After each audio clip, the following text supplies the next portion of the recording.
Friends, cake టిన్ చూపిస్తున్నాను కదా అని కేక్ రెసిపీ షేర్ చేస్తున్నానని అస్సలు ఎక్స్‌పెక్ట్ చేయకండి. ఈరోజైతే నేను మా హస్బెండ్‌కి ఒక సర్ప్రైజ్ ప్లాన్ చేశాను. ఫ్యూ డేస్ బ్యాక్ మా హస్బెండ్‌కి అయితే మైసూర్ పాక్ తినాలనిపిస్తుందని అయితే అన్నారు.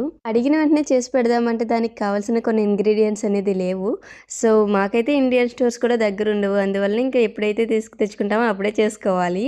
ఇక ఈరోజైతే అన్నీ ఉన్నాయని చెప్పి ఒక 4 వీడియోలు కూడా చూసి నేనైతే ప్రిపరేషన్ అనేది స్టార్ట్ చేశాను. మీలో ఎంతమంది మీ పార్ట్నర్స్‌కి ఇలా ఫుడ్‌తో సర్ప్రైజ్ చేస్తారో కామెంట్ చేయండి. నా వరకు అయితే ఎంతో లవ్‌తో ఎఫర్ట్ పెట్టి చేసే ఎంత చిన్న సర్ప్రైజ్ అయినా కూడా అది చాలా వాల్యుబుల్ అని నా ఫీలింగ్. ఇంత చిన్న చిన్న సర్ప్రైజెస్‌లో వచ్చే హ్యాపీనెస్ మనం ఎంతో మనీ స్పెండ్ చేసి ఎక్స్‌పెన్సివ్ గిఫ్ట్‌లు ఇచ్చిన దాంట్లో కూడా ఉండదు కదా! వీలైనంత వరకు మనకున్న ఫ్రీ టైమ్ అంతా కూడా మన ఫ్యామిలీతో స్పెండ్ చేస్తే అసలు ఆ హ్యాపీనెస్సే వేరు. నాతో అగ్రీ అయినోళ్ళు ఒక లైక్ అయితే వేసుకోండి. ఇప్పుడైతే ఈ మైసూర్ పాక్ అనేది చాలా బా వచ్చింది. ఫస్ట్ టైమ్ చేసినాను. అస్సలు ఎక్స్‌పెక్ట్ చేయలేదు. వీడియో నచ్చితే సబ్స్క్రైబ్ చేసుకోండి.